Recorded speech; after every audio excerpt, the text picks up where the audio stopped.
मित्रों, आज के इस वीडियो में आपको पता चलेगा कि वह 5 बातें कौन सी है जिसे यदि कोई भी मनुष्य या स्त्री जान लेती है तो वह कभी गरीब नहीं रहती, उसे हर मुसीबत से छुटकारा मिल जाता है।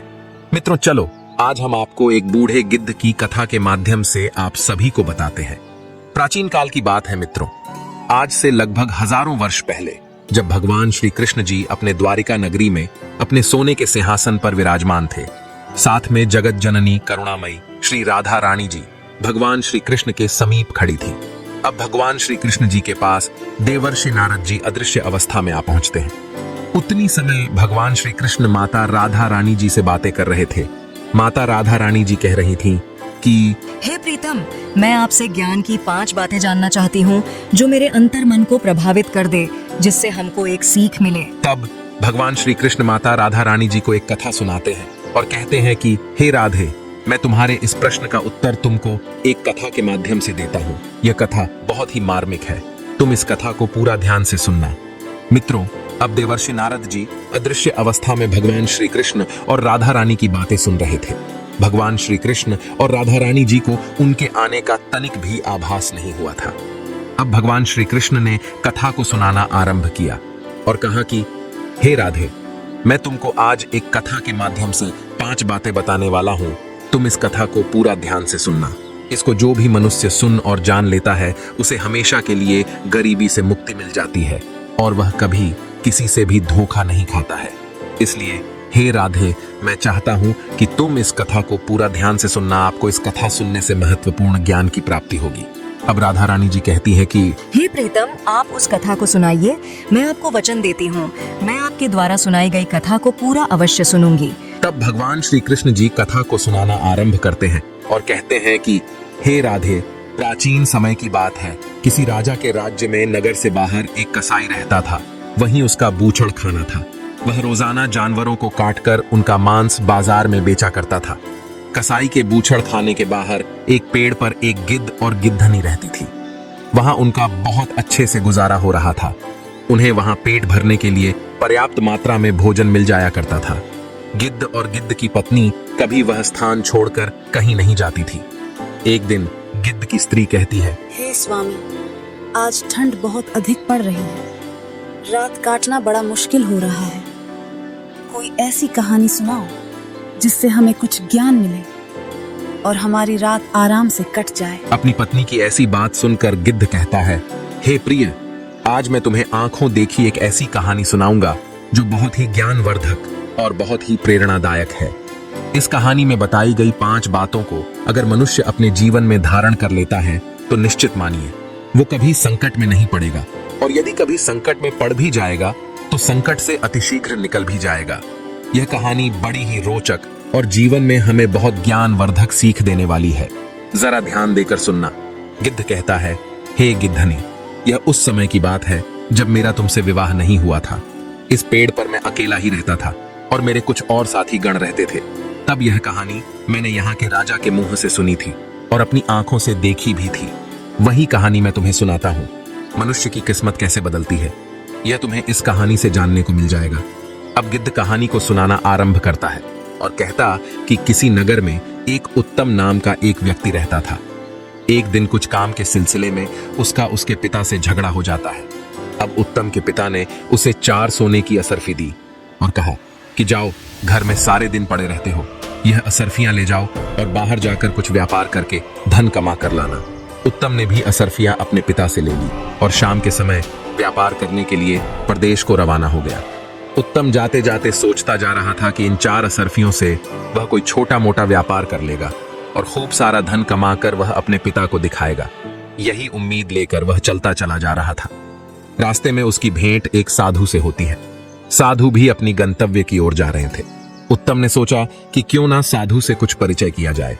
बातचीत करते हुए जब चलेंगे तो हमारा सफर आराम से कट जाएगा। यही सोचकर उत्तम साधु बाबा के पास जाता है और उन्हें प्रणाम करता है। साधु बाबा ने उसे आशीर्वाद दिया और पूछा, बेटे, तुम कहां जा रहे हो? उत्तम ने कहा, साधु महाराज, मेरे पिता ने मुझे घर से निकाल दिया है। अब कहीं परदेश में जाकर कोई छोटा मोटा व्यापार करूंगा और अपने पिता को एक बड़ा आदमी बनकर दिखाऊंगा। मेरे पिता ने मुझे 4 सोने की अशर्फियां दी हैं मित्रों। इस प्रकार बातचीत करते हुए साधु और उत्तम दोनों आगे के लिए चल देते हैं। चलते चलते रास्ते में उत्तम ने साधु से कहा, बाबा, आप तो परम ज्ञानी हैं। कोई ऐसी कहानी सुनाओ जिससे हमारा ये सफर आसान हो जाए और मुझे कुछ सीखने को भी मिल जाए, जिससे परदेश में मेरे लिए आसानी हो जाएगी। तब साधु बाबा कहते हैं, बेटे, मैं तुम्हें कहानी तो सुना दूंगा, पर मेरी कहानी का तुम्हें मूल्य चुकाना होगा। एक कहानी के बदले में मैं तुमसे एक सोने की अशर्फी लूंगा। बताओ, क्या तुम तैयार हो? साधु की बात सुनकर उत्तम सोचने लगा कि मेरे पिता ने मुझे 4 सोने की अशर्फी दी है। अगर इनमें से एक अशर्फी मैं साधु को दे दूंगा तो मैं व्यापार कैसे करूंगा? अब उत्तम ने फिर सोचा कि साधु बड़ा बुद्धिमान मालूम पड़ता है, और लोग कहते हैं कि विद्या मित्रम प्रवासे स्त्री मित्रम गृहे सूचा वदत औषध मित्रम धर्मो।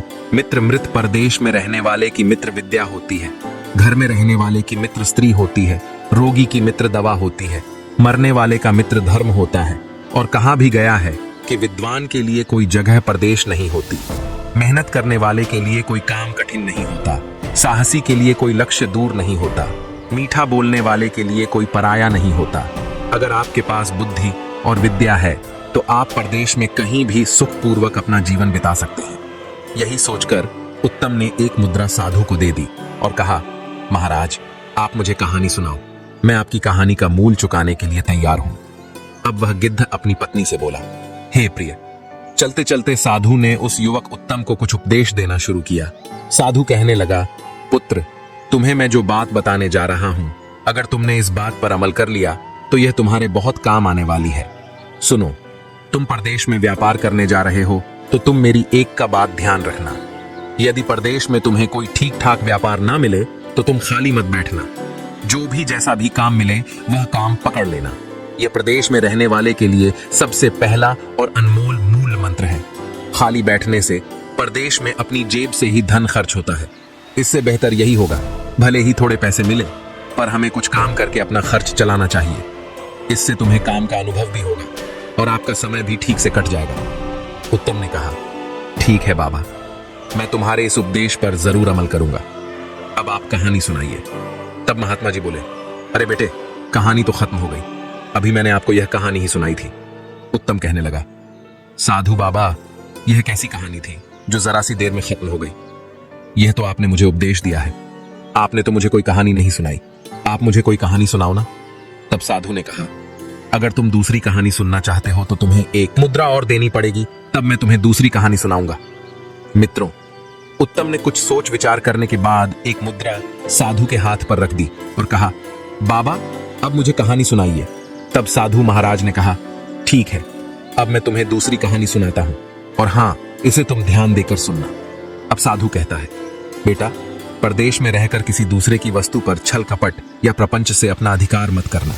दूसरे की वस्तु को हमेशा मिट्टी के समान समझकर चलना। कभी किसी चीज पर नियत खराब मत करना। उत्तम ने कहा, ठीक है बाबा, मैं ऐसा ही करूंगा। अब आगे मुझे कहानी सुनाइए। तब साधु कहने लगा, बेटा, कहानी तो खत्म हो गई, यह इतनी ही कहानी थी। उत्तम ने कहा, अरे यह क्या, यह तो आपने सिर्फ मुझे उपदेश दिया है। बस इतने से उपदेश के आपने मुझसे एक सोने की मुद्रा ले ली। तब साधु ने कहा, बेटे, ज्ञान की कोई कीमत नहीं होती, ज्ञान तो अनमोल होता है। ज्ञान की कीमत तब पता चलती है जब मनुष्य विपत्ति में पड़ता है और वही ज्ञान उसे विपत्ति से उबार ले जाता है। उत्तम ने कहा, ठीक है बाबा, उपदेश ही सही, मैं तुम्हें एक और स्वर्ण मुद्रा देता हूं, आप मुझे एक उपदेश और दीजिए। इतना कहकर उत्तम ने एक स्वर्ण मुद्रा साधु के हाथ पर रख दी। साधु ने तीसरी बात उत्तम को बताई कि बेटा, जीवन में कभी किसी का गुप्त भेद पता चल जाए तो उस भेद को कभी तीसरे से मत कहना। यह सबसे अनमोल सीख है। साधु के तीसरे उपदेश को भी उत्तम ने अपनी गांठ में बांध लिया। फिर सोचा कि अब मेरे पास सिर्फ एक ही अशर्फी रह गई है। इस एक अशर्फी से व्यापार तो हो नहीं पाएगा, क्यों ना साधु बाबा से एक उपदेश और सीख लिया जाए। यही सोचकर उत्तम ने वह चौथी अशर्फी भी साधु के हाथ पर रख दी और बोला, साधु महाराज, अब आप मुझे एक उपदेश और दे दीजिए। साधु ने कहा, बेटे, ठीक है, मैं तुम्हें चौथा उपदेश देता हूं, और यह उपदेश जिंदगी के लिए बहुत अनमोल है, इसे सदैव याद रखना। इस प्रकार साधु उत्तम को चौथी बात बताता हुआ कहने लगा, पुत्र, यदि तुम्हें कभी रास्ते में कोई प्रेम से बुलाकर बैठने को कहे तो आपका चाहे कितना ही कीमती काम हो, उसे छोड़कर आप 2 मिनट उसके पास जरूर बैठना। उसके साथ 2 मिनट बिताया गया समय तुम्हारे बहुत काम आ सकता है। इस प्रकार साधु ने उत्तम को चौथा उपदेश दिया। उत्तम कहने लगा, बाबा, आपके उपदेश वास्तव में बहुत कीमती है। अब मेरे पास कोई पैसा नहीं बचा है, वरना 2-4 उपदेश मैं आपसे और सुन लेता। तब साधु कहता है, पुत्र, किसी के उपदेश को, किसी की शिक्षा को बिना मूल्य चुकाए नहीं ग्रहण करना चाहिए। फिर भी तुम कहते हो तो एक उपदेश मैं तुम्हें अपनी तरफ से देता हूं जिसका तुमसे कोई मूल्य नहीं लिया जाएगा, और वो उपदेश है कि परदेश में रहकर किसी दुराचारी स्त्री का भरोसा मत करना। दुराचारी स्त्री का कोई पता नहीं होता कि उसके दिमाग में क्या है और दिल में क्या है।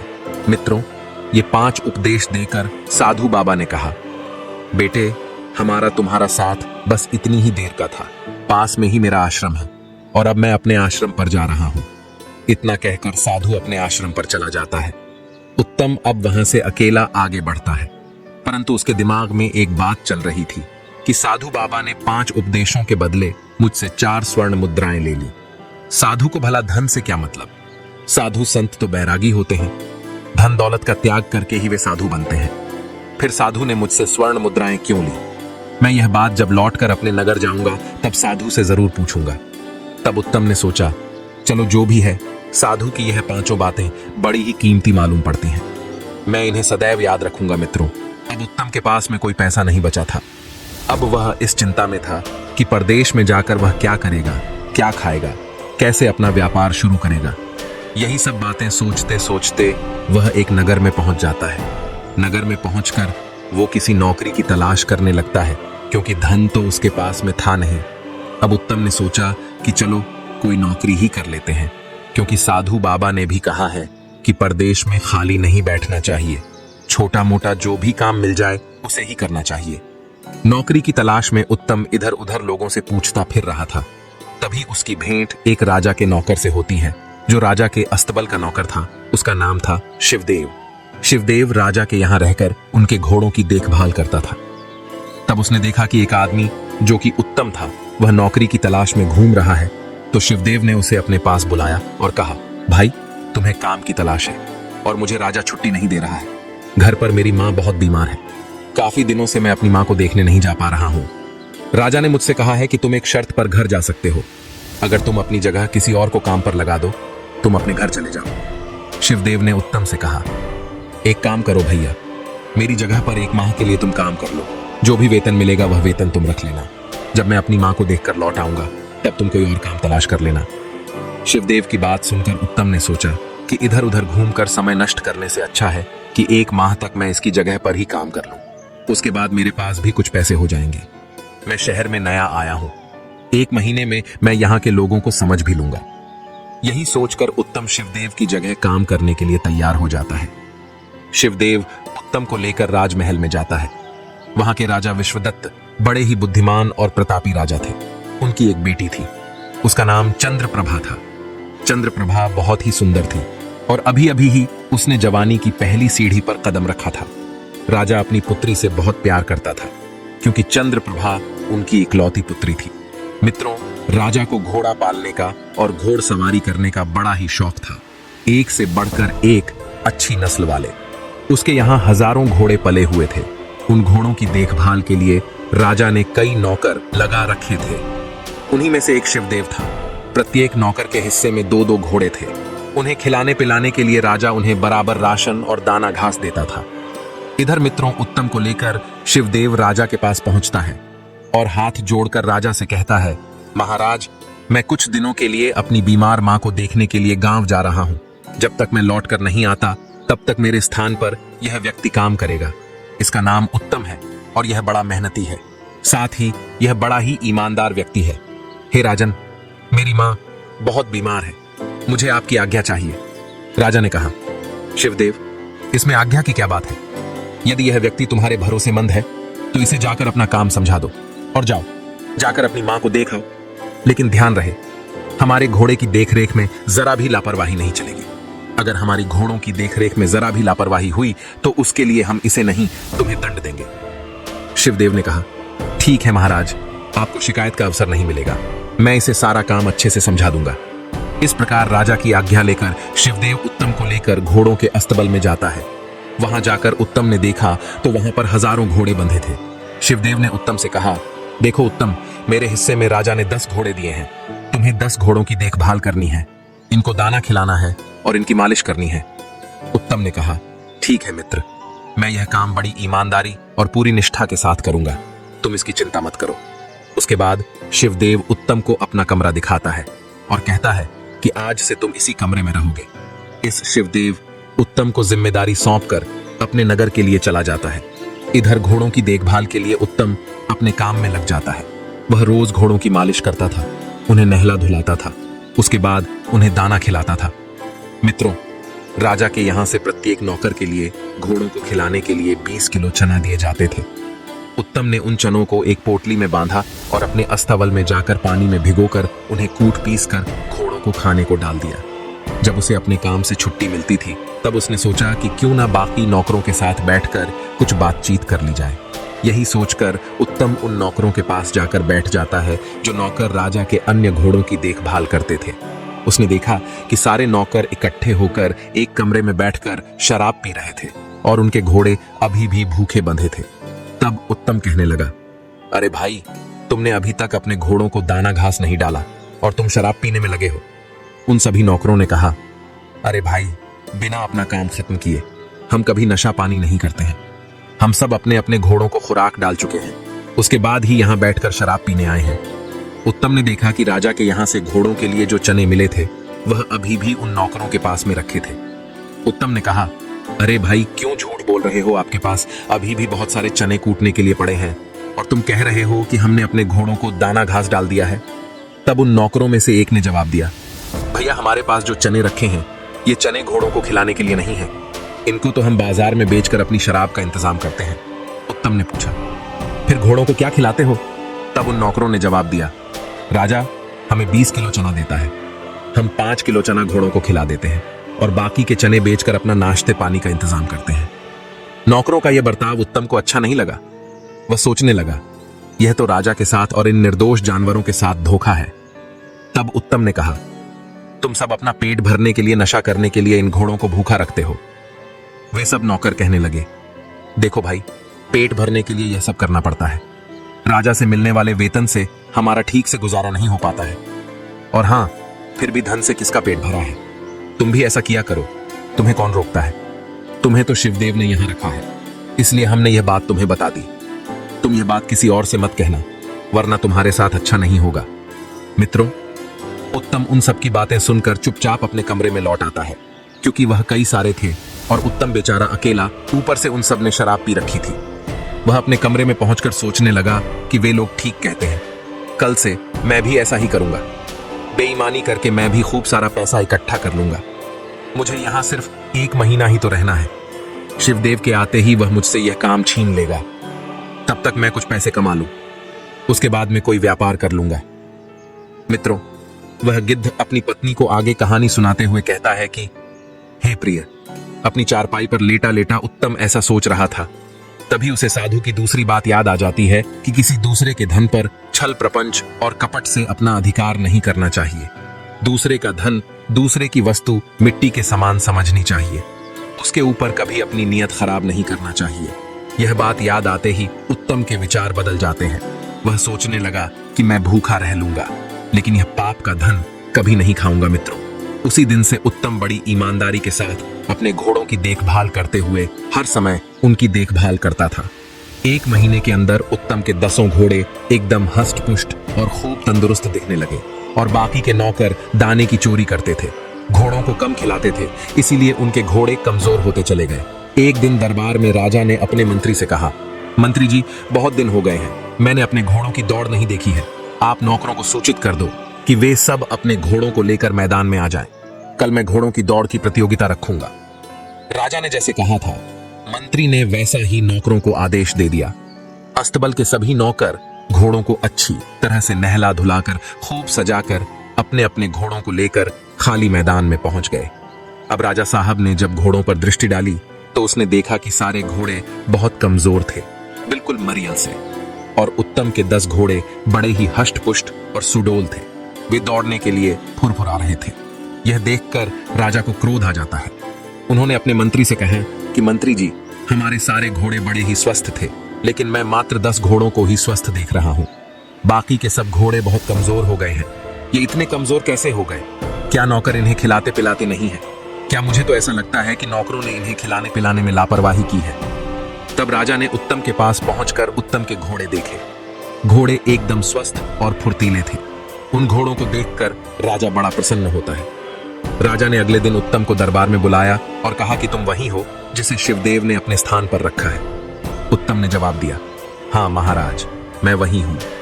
राजा ने पूछा, आपके घोड़े एकदम हष्ट-पुष्ट हैं, बाकी के घोड़े इतने कमजोर क्यों हैं, जबकि मैं घोड़ों की खाद सामग्री बराबर बराबर मात्रा में भिजवाता हूं। यही जानने के लिए मैंने तुम्हें यहां बुलाया है। राजा के पूछने पर उत्तम ने कहा, महाराज, मैं इस बात का रहस्य तो आपको बता दूंगा, लेकिन यह बात मैं तभी बताऊंगा जब अस्तबल के बाकी नौकर यहां मौजूद होंगे। राजा ने आदेश देकर फौरन सारे नौकरों को अपने दरबार में बुला लिया। तब राजा ने उत्तम से पूछा, अब बताओ, बाकी घोड़ों की कमजोर होने के पीछे क्या कारण है? तब उत्तम ने कहा, महाराज, आपके बाकी नौकर बड़े बेईमान और बड़े ही लालची और नशेड़ी हैं। आप घोड़ों के लिए रोजाना 20 किलो चना देते हैं, लेकिन यह 5 किलो चना घोड़ों को खिलाते हैं। बाकी के 15 किलो चना ये बाजार में बेचकर शराब ले आते हैं। घोड़ों को पर्याप्त मात्रा में दाना न मिलने से सारे घोड़े कमजोर हो गए हैं, लेकिन मैंने बड़ी ईमानदारी से आपका दिया हुआ राशन घोड़ों को खिलाया है, इसलिए मेरे घोड़े तंदुरुस्त हैं। इतनी बात सुनते ही राजा आग बबूला हो जाता है और नौकरों पर बिगड़कर बोलता है, हरामखोरो, हम तुम्हें इसी बात की तनख्वाह देते हैं कि तुम आराम से घोड़ों का दाना भी खा जाओ। सारे नौकर नीचे की ओर गर्दन डालकर चुपचाप खड़े हो गए और डर के मारे थर-थर कांपने लगे और कहने लगे, महाराज, हमें क्षमा कर दो, हमसे बहुत बड़ी गलती हो गई है, अब हम दोबारा ऐसा नहीं करेंगे। राजा ने कहा, नहीं, मैं तुम सबकी गर्दन तलवार से अभी उड़ा देता हूं। तुमने हमारे साथ धोखा किया है। राजा को अत्यंत क्रोध में देखकर उत्तम कहने लगा, महाराज, इस बार इन्हें आप क्षमा कर दीजिए। मैं उम्मीद करता हूं कि अब ये दोबारा गलती नहीं करेंगे। उत्तम के कहने पर राजा ने उन्हें चेतावनी देकर छोड़ दिया। मित्रों, उत्तम की ईमानदारी को देखते हुए राजा ने उत्तम को शाबाशी दी और उसे अस्तबल के मुख्य निरीक्षक के रूप में नियुक्त कर दिया और कहा कि आज से तुम्हारा काम इतना है कि तुम इन सब पर नजर रखोगे। अगर कोई घोड़े का दाना चोरी करता है या बेचते हुए पकड़ा जाता है तो उसकी खबर तत्काल हमें मिलनी चाहिए। इस काम के हम तुम्हें 10 अशर्फियां देंगे। राजा ने सख्त निर्देश देकर उन सभी नौकरों को छोड़ दिया। अब तो उत्तम उन सभी पर दृष्टि रखने के लिए नियुक्त कर दिया गया। राजा अपनी उंगली में एक हीरे की अंगूठी पहने था। वह अंगूठी उतारकर राजा ने इनाम के रूप में उत्तम को पकड़ा दी और कहा कि जब भी तुम्हें हमसे मिलना हो तो तुम्हें अंगूठी पहरेदार को दिखाकर हमसे किसी भी समय मिल सकते हो। अस्तबल में पहुंचकर उत्तम ने सभी नौकरों को समझाया कि देखो, इस बार तो मैंने तुम्हें बचा लिया है। अगर दोबारा तुम्हारी गलती पकड़ी गई तो राजा साहब तुम्हें जिंदगी भर के लिए जेल में डाल देंगे, इसलिए ईमानदारी से अपना काम कीजिए। मित्रों, उसी दिन से सारे नौकर ईमानदारी से घोड़ों को खिलाने पिलाने लगते हैं और धीरे धीरे सभी घोड़े हष्ट-पुष्ट हो गए। फिर उन्होंने कभी भी बेईमानी नहीं की। इधर 1 माह का समय बीत चुका था। उधर शिवदेव जब अपनी मां से मिलकर अपनी नौकरी पर लौटता है तो वह जैसे ही शिवदेव घोड़ों के अस्तबल में पहुंचता है तो सारे नौकरों ने उसे घेर कर उत्तम की करतूत शिवदेव को बताई कि हमारी चोरी उत्तम ने राजा को पकड़ा दी और राजा ने उसे अस्तबल का मुख्य निरीक्षक बना दिया है। शिवदेव ने कहा, तुम लोग चिंता ना करो, मैं वापस आ गया हूं, अब तो उसे यहां से जाना ही पड़ेगा। तभी सभी नौकरों ने कहा, नहीं भाई, वो यहां से नहीं जाएगा, क्योंकि राजा ने उसे हम सबकी देखभाल करने के लिए नौकरी पर रख लिया है। मित्रों, उसके बाद में शिवदेव उत्तम के पास जाता है और उत्तम उस समय कमरे में लेटा हुआ था। शिवदेव को देखकर उत्तम एकदम खुश हो जाता है और कहता है, मित्र, तुम आ गए, तुम्हें देखकर मुझे बड़ी खुशी हुई। शिवदेव उत्तम के पास में बैठ जाता है। उसके बाद उत्तम वहां जो घटना घटी थी उसके बारे में शिवदेव को बताता है। शिवदेव कहने लगता, तुमसे पहले मुझे इस बात का पता लग चुका है। उसके बाद दोनों साथ साथ बैठकर भोजन करते हैं और भोजन करने के बाद अपने अपने बिस्तर पर लेट जाते हैं। शिवदेव मन ही मन उत्तम से बहुत जल रहा था, क्योंकि राजा ने उसे उससे भी बड़े पद पर नौकरी दे दी थी और उसने नौकरों की चोरी राजा को पकड़ाई थी। इसलिए शिवदेव उससे जलने लगा था। क्योंकि मित्रों, आपको बता दें कि शिवदेव भी चोरी करता था और उसे उत्तम का यह बर्ताव बिल्कुल पसंद नहीं आया। शिवदेव उत्तम को नीचा दिखाना चाहता था, उससे बदला लेना चाहता था। शिवदेव अपने कमरे में लेट जाता है और उत्तम अपने कमरे में चला जाता है, क्योंकि राजा ने उसे एक अलग कमरा दे रखा था। उस दिन आकाश में बादल छाए हुए थे, हल्की हल्की बारिश हो रही थी, बिजली कड़क रही थी। उधर राजकुमारी चंद्रप्रभा की आंखों में नींद नहीं थी, क्योंकि मित्रों, आपको बता दें, शिवदेव और राजा की पुत्री के बीच में प्रेम प्रसंग चल रहा था। राजकुमारी शिवदेव से मिलने आया करती थी। आज राजकुमारी को पता चल गया था कि शिवदेव अपने नगर से लौट आया है। उसने सोचा कि उत्तम तो अब चला ही गया होगा। राजकुमारी रात में अपने महल से बाहर टहल रही थी। वह काम की पीड़ा से जल रही थी। उसकी बेचैनी बढ़ती जा रही थी।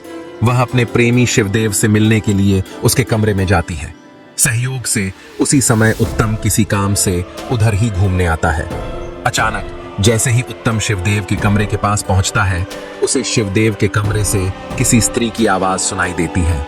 उत्तम ने कमरे के अंदर झांक कर देखा तो शिवदेव के साथ राजकुमारी चंद्रप्रभा को देखकर उसकी आंखें फटी की फटी रह गईं। उत्तम यह सब देखकर चुपचाप अपने कमरे की ओर चला जाता है। उधर शिवदेव ने राजकुमारी से कहा कि हे प्रिय, इस समय उत्तम हमारी राह का सबसे बड़ा कांटा है। कुछ भी करके तुम उत्तम को मरवा दो तो हम निश्चिंत हो जाएंगे। राजकुमारी ने कहा, प्राणनाथ, यह कितनी बड़ी बात है, तुम चिंता क्यों करते हो? मैं पिताजी से कहकर इसे मृत्यु दंड दिलवा दूंगी। उत्तम पहले ही अपने कमरे में जा चुका था। उधर उत्तम सोच रहा था कि शिवदेव राजा की आंखों में धूल झोंककर उनकी बेटी से प्रेम कर रहा है। यह तो राजा के साथ धोखा है। मुझे यह खबर महाराज को देनी चाहिए। उत्तम यही सोचकर राजा को संदेश देने के लिए राजमहल की ओर चलने लगता है। तभी उसे साधु महाराज की वो तीसरी बात याद आ जाती है। साधु ने कहा था कि अगर किसी का गुप्त भेद पता चल जाए तो उसे किसी तीसरे से नहीं कहना चाहिए, वरना खुद मुसीबत में पड़ सकते हो। यही बात सोचकर उत्तम के कदम थम जाते हैं। वह सोचने लगा कि अगर यह बात मैंने राजा को बताई तो हो सकता है कि राजा साहब मेरी बात का विश्वास न करें और कहेंगे कि तू मेरी बेटी को झूठ बदनाम कर रहा है। उल्टा मैं ही राजा के क्रोध का भोजन बन जाऊंगा। यही सोचकर उत्तम अपने कमरे में लौट आता है और चुपचाप अपनी चारपाई पर लेट जाता है। उधर राजकुमारी चंद्रप्रभा अपने कमरे में चली जाती है और अपने कमरे में पहुंचकर उसने अंदर से दरवाजा बंद कर लिया और जोर जोर से रोने चिल्लाने लगी। बचाओ बचाओ की चीख पुकार मचाने लगी। राजकुमारी का शोर सुनकर राजकुमारी के नौकर चाकर दास दासियां सभी जाग जाते हैं। आनन फानन में राजा को खबर दी गई।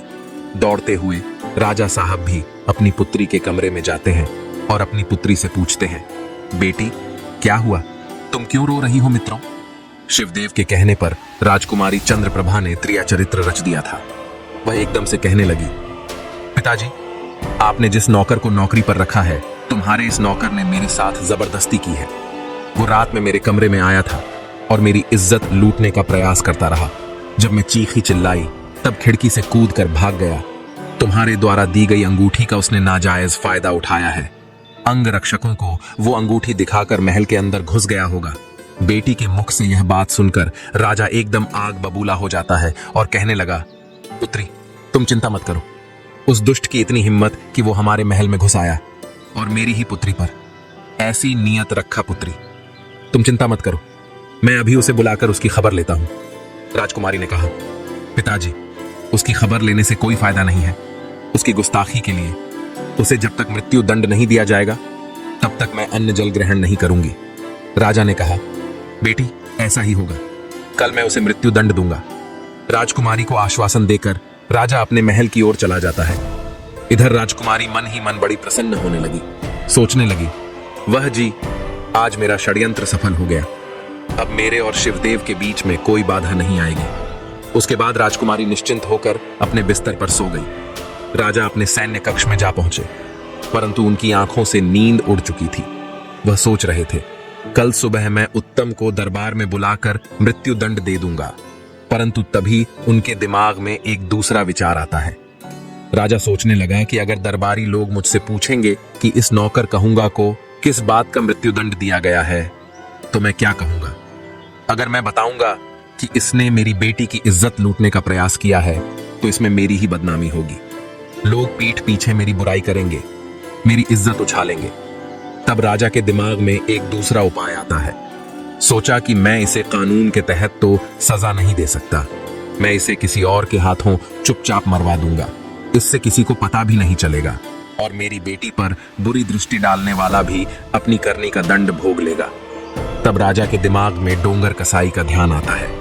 तब वह सोचने लगा कि मैं कल इसे कसाई के हाथों मरवा दूंगा। यही सब बात सोचते सोचते राजा सो जाता है और अगले दिन जब सोकर उठता है और टहलने के लिए जाता है तो टहलते टहलते नगर से बाहर उस डोंगर कसाई के बूछड़ खाने पर पहुंच जाता है। कसाई ने देखा कि राजा स्वयं मेरे पास चलकर आए हैं तो वो एकदम से राजा के चरणों में गिरकर बोला, महाराज, आपने यहां आने का कष्ट क्यों किया? मुझे खबर भिजवा देते, मैं स्वयं तुम्हारे पास चला आता। राजा ने कहा, नहीं, ये काम तो मुझे आकर ही करना था। मुझे तुमसे कुछ जरूरी काम करवाना है। मैं तुम्हारे पास एक आदमी को भेजूंगा, तुम्हें उसका सर काट देना है और उसके बाद मैं फिर एक आदमी को भेजूंगा। एक कपड़े में बांधकर तुम्हें उसी सर को उस आदमी को दे देना है। इस बात की किसी को भनक नहीं लगनी चाहिए।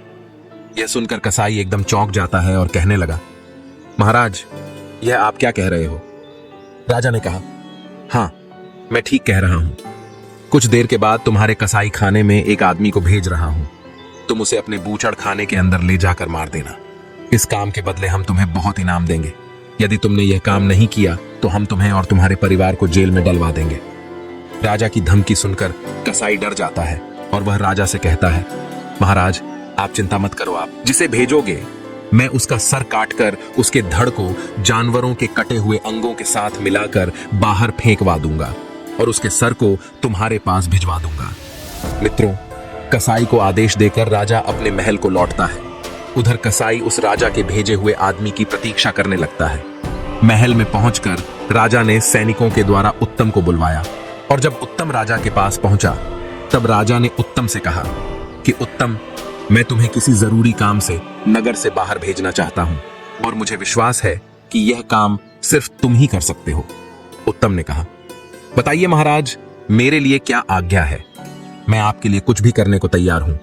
तब राजा कहता है, हे उत्तम, तुम्हें इसी समय जरूरी काम से एक कसाई के पास जाना है और वह जो चीज तुम्हें चुपचाप दे तुम उसे ले आना। लेकिन एक बात का विशेष ध्यान रखना, यह काम तुम्हें बिल्कुल गुप्त रूप से करना है। किसी को इस बात का पता नहीं चलना चाहिए। उत्तम ने कहा, जो आज्ञा महाराज, मैं आपके काम के लिए अभी जाता हूं। इतना कहकर उत्तम फौरन उस कसाई के पास चल देता है। उत्तम के मन में यह विचार आ रहा था कि राजा का इतना जरूरी काम कौन सा आ गया जो राजा मुझसे करवा रहा है। फिर उसने सोचा कि चलो, जो भी है, कम से कम राजा ने मुझे इस लायक समझा कि मैं उसके किसी कार्य को कर पा रहा हूं। मित्रों, चलते चलते नगर से बाहर जब वह निकल गया तब उसने देखा कि एक कुटिया है और उस कुटिया के बाहर कुछ साधु संत भगवान का कीर्तन कर रहे थे। उत्तम उस कुटिया के पास जाकर खड़ा हो जाता है। तब एक साधु ने उत्तम को इशारा देकर उसे अपने पास बुलाया और कहा, बच्चा, थोड़ी देर यहाँ बैठकर भगवान का कीर्तन करो, सब कुछ यही रह जाएगा, केवल यही साथ जाएगा। तब उत्तम ने कहा, क्षमा करना महाराज, मैं किसी जरूरी काम से जा रहा हूं, इस समय मैं रुक नहीं सकता। इतना कहकर उत्तम आगे बढ़ जाता है। तभी अचानक उसके दिमाग में साधु बाबा की चौथी बात गूंजने लगती है कि चाहे कितना ही जरूरी काम क्यों ना हो, लाखों का नुकसान क्यों ना हो जाए, अगर राह चलते कोई प्रेम से 2 मिनट बैठने को कहे तो उसके पास 2 मिनट जरूर बैठना चाहिए। साधु की यह बात मन में आते ही उत्तम उन साधुओं की मंडली में बैठ जाता है और भगवान का भजन कीर्तन करने लगता है। उधर शिवदेव सोचने लगा कि राजा ने सुबह सुबह उत्तम को अपने पास क्यों बुलाया है और वो अभी तक लौट कर क्यों नहीं आया। मित्रों, शिवदेव राजमहल के आसपास टहल रहा था। तभी खिड़की से राजा ने देखा कि शिवदेव महल के बाहर टहल रहा है। तब राजा ने शिवदेव को तुरंत अपने पास बुलवाया और सोचा कि क्यों ना शिवदेव को ही उत्तम का सर लाने के लिए भेज दूं। अभी तक तो कसाई ने उसका सर धड़ से अलग कर दिया होगा। राजा ने तत्काल शिवदेव को आदेश दिया कि तुम इसी छड़ कसाई के बूछड़ खाने पर चले जाओ और कसाई तुम्हें जो चीज भेंट करे उसे चुपचाप लेकर चले आना और लाकर राजकुमारी के कक्ष में रख देना। रास्ते में तुम उस सामान को खोलकर देखने की भूल मत करना। शिवदेव ने कहा, जैसी आपकी आज्ञा महाराज। और इतना कहकर शिवदेव कसाई के पास को चल देता है। मित्रों, अब पहले कसाई के पास उत्तम को जाना था, लेकिन उत्तम तो वहां साधु संतों के साथ कीर्तन करने में मस्त हो गया था। इधर तब तक शिवदेव कसाई के पास पहुंच जाता है और बोला, भाई, मुझे राजा साहब ने भेजा है। उन्होंने बताया कि कोई जरूरी चीज तुम्हारे यहां से ले जानी है। अब वह कसाई समझ गया कि मुझे इसी का सर कलम करना है। कसाई कहने लगा, हाँ भाई, तुम अंदर चलो, मैं अभी आता हूं। शिवदेव नहीं जानता था कि कसाई ने उसे अंदर जाने के लिए क्यों कहा है। शिवदेव राजा की योजना से बिल्कुल अनजान था। वो चुपचाप अंदर चला जाता है। कसाई ने कहा, सामने अलमारी में राजा ने जो वस्तु मंगाई है वो रखी है, कृपया निकाल लो मित्रों। शिवदेव जैसे ही अलमारी खोलता है वैसे ही कसाई अपना धारदार गढ़ासा अनंगपाल की गर्दन पर चला देता है। अनंगपाल की गर्दन धड़ से कटकर अलग जा गिरी। कसाई ने उसे एक पोटली में बांधा और रख दिया। उसके धड़ को उठाकर गिद्ध चील कौ को खाने के लिए बाहर फेंक दिया। कसाई राजा के दूसरे नौकर के आने का इंतजार करने लगता है। उधर उत्तम साधु संतों के साथ बैठकर भजन कीर्तन करने में मस्त था। जब काफी देर हो गई तब भजन कीर्तन में उसे बहुत आनंद आ रहा था। सभी साधु कीर्तन बंद करके चले जाते हैं। उधर उत्तम भी वहां से चलता है। तब उसे ध्यान आया कि राजा ने कसाई के पास मुझे भेजा था। एकदम कसाई के घर की तरफ उत्तम दौड़ने लगता है।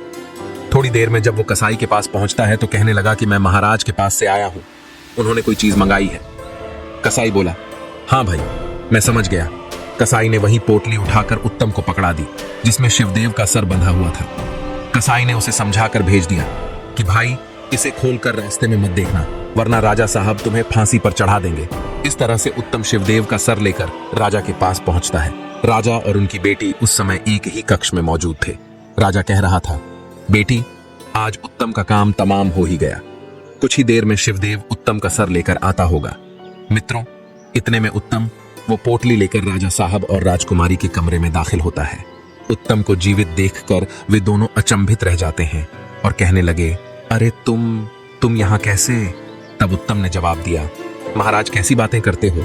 आपने ही तो मुझे कुछ विशेष वस्तु को लाने के लिए कसाई के पास भेजा था। कसाई ने जो चीज मुझे दी है वह मैं लेकर सीधा चला आ रहा हूँ। मैं तो कहीं 1 मिनट भी नहीं ठहरा हूँ। ठहरिए महाराज, मैं अभी खोल कर दिखाता हूँ। मित्रों, उत्तम ने जैसे ही पोटली खोली तो उसे देखकर राजकुमारी के साथ साथ उसके कंठ से भी चीख निकल पड़ी। उसने देखा कि शिवदेव का कटा हुआ सर उस पोटली में बंधा था।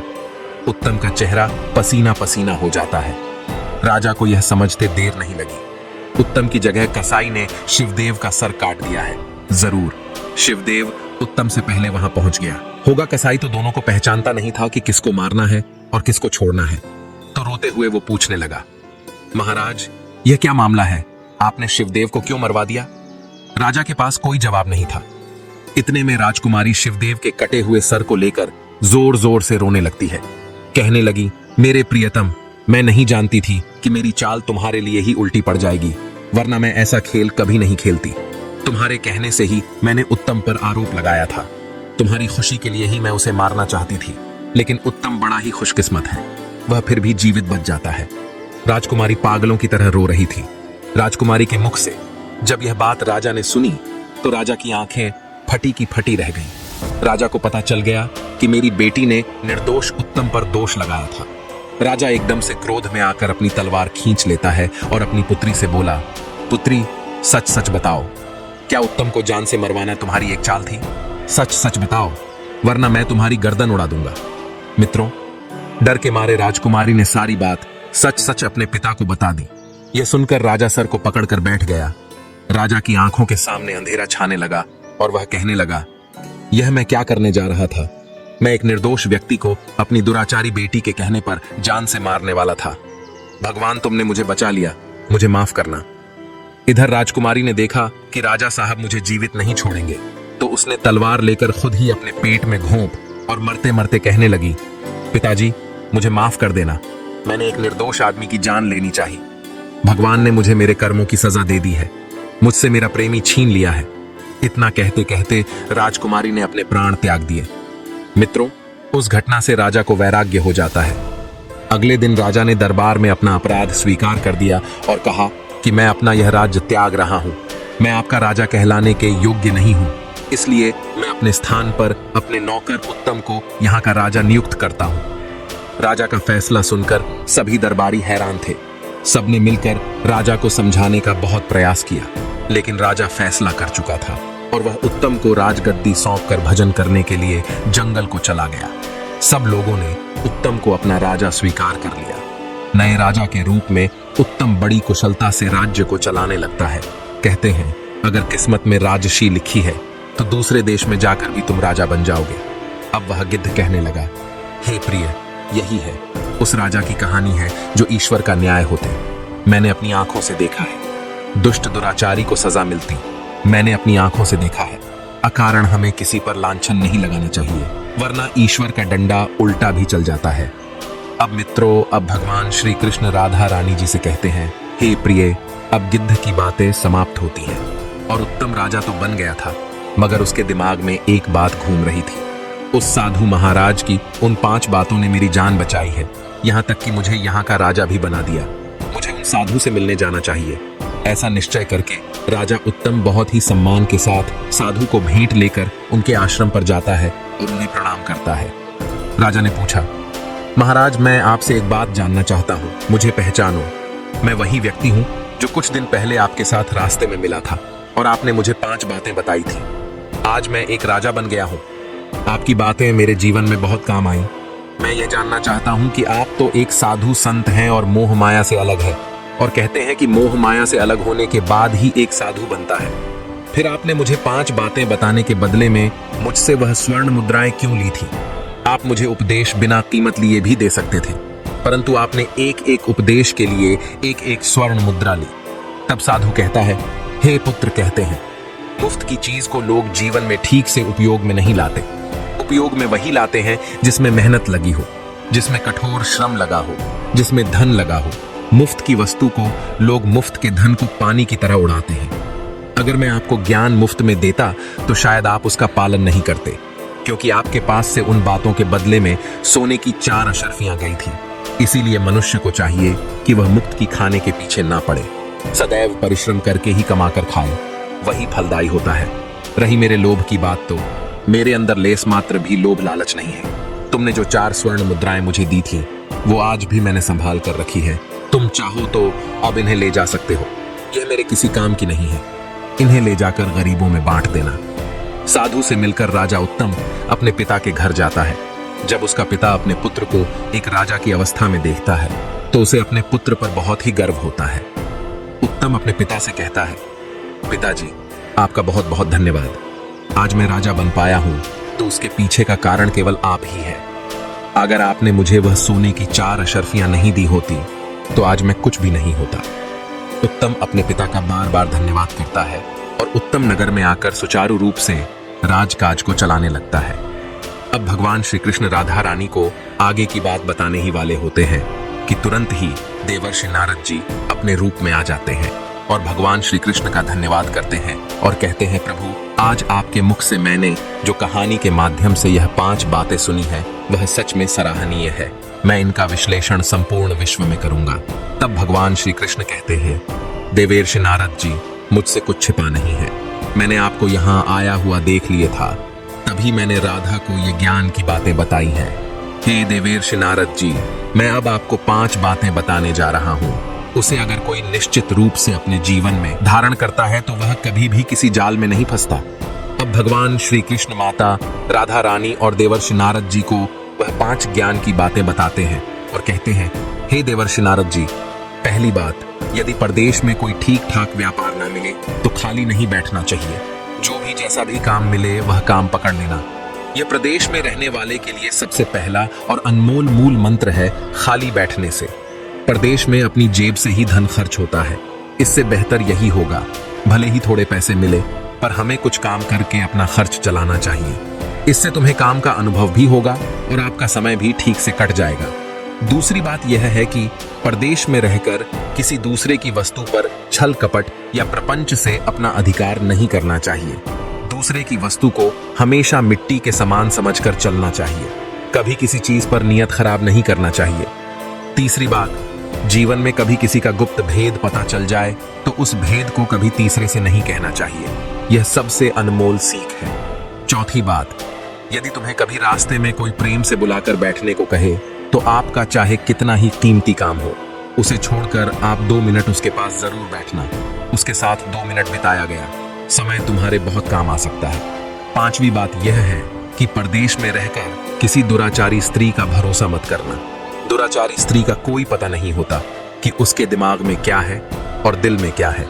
अब भगवान श्री कृष्ण देवर्षि नारद जी से कहते हैं, हे देवर्षि नारद जी, मैंने आपको यह बातें इसलिए बताई हैं क्योंकि आप ही एक ऐसे मनुष्य हैं जो मेरे द्वारा बताई गई बातों को सभी तक पहुंचा सकते हैं। बाकी आपके आने का अंदेशा राधा और मुझे पहले ही पता चल गया था। अब देवर्षि नारद जी कहते हैं, हे प्रभु, आप तो साक्षात परम ब्रह्म हैं।